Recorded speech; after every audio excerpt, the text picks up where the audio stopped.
So hello everyone, my name is Harsh. I am documenting my journey and my learnings. Whatever I have learned, I'll share on these videos.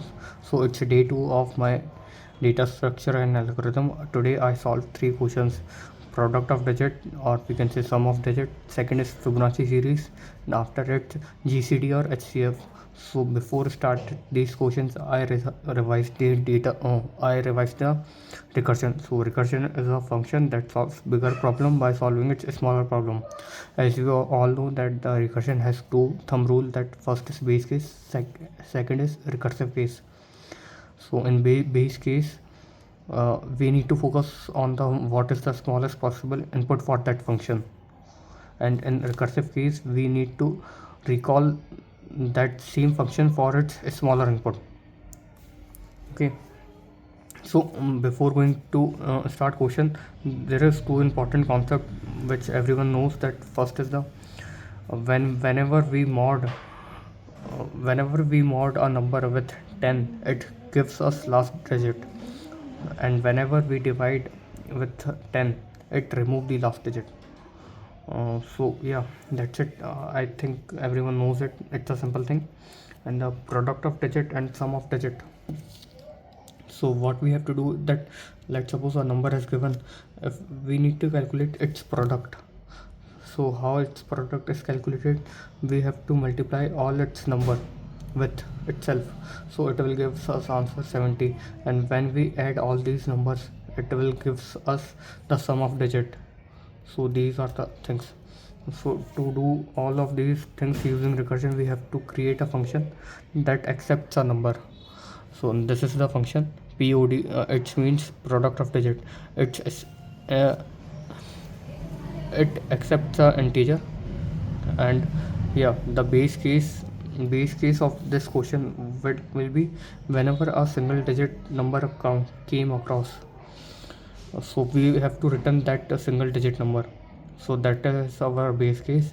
And what is our recursive case? Whenever we have to need last digit, and we have to remove the last digit. Okay, so this is the code. We have write the base case. Whenever a single digit number is come, we will return that single digit number, and after it we will call our function recursively. Okay, so after this question, I solved the Fibonacci series number. So Fibonacci series number starts with 0 and 1. So what is Fibonacci series?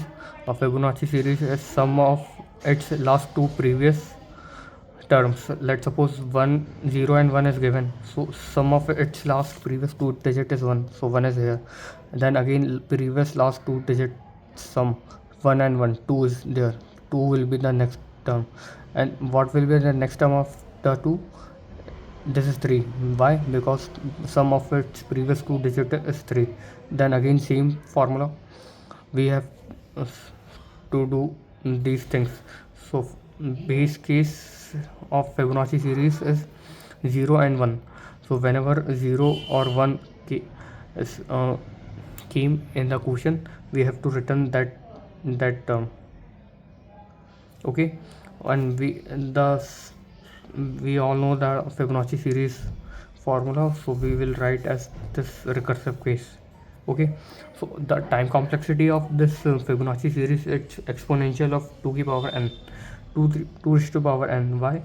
Because for every call, let's suppose we have to calculate the fourth term, it's call to its previous two recursive call, then again these two previous recursive call again call its two previous recursive call, so it will increase the number exponentially. So let's suppose here is the to calculate one next fourth term, how many function call is there? There is 1, 2, 2 is to the power 0, 2 is to the power 1, 2 is to the power 4, and that's how it increases again. So that's why the exponential power. After it, I solved the GCD or HCF question. What we have to do, we have to find the highest common division factor. What is it? Let me explain. Let's suppose two number is given, 12 and 18. So we have to calculate it's all of the factor 1, 2, 3, 4, 6, 12.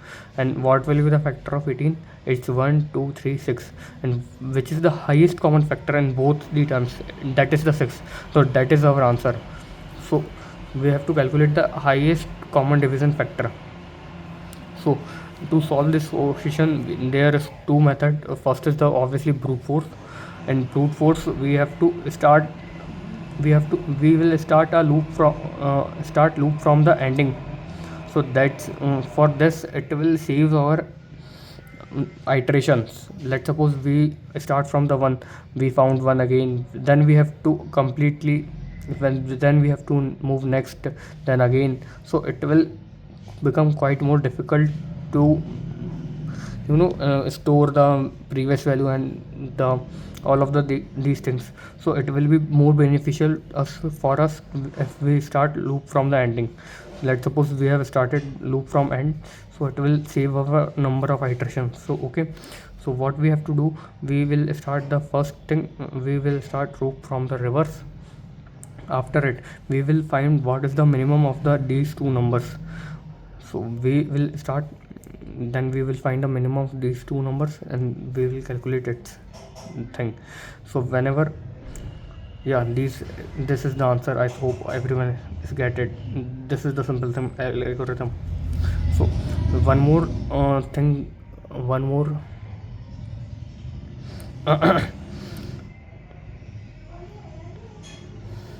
one more method to solve this GCD and HCF, that we have, it's using a Euclid's formula.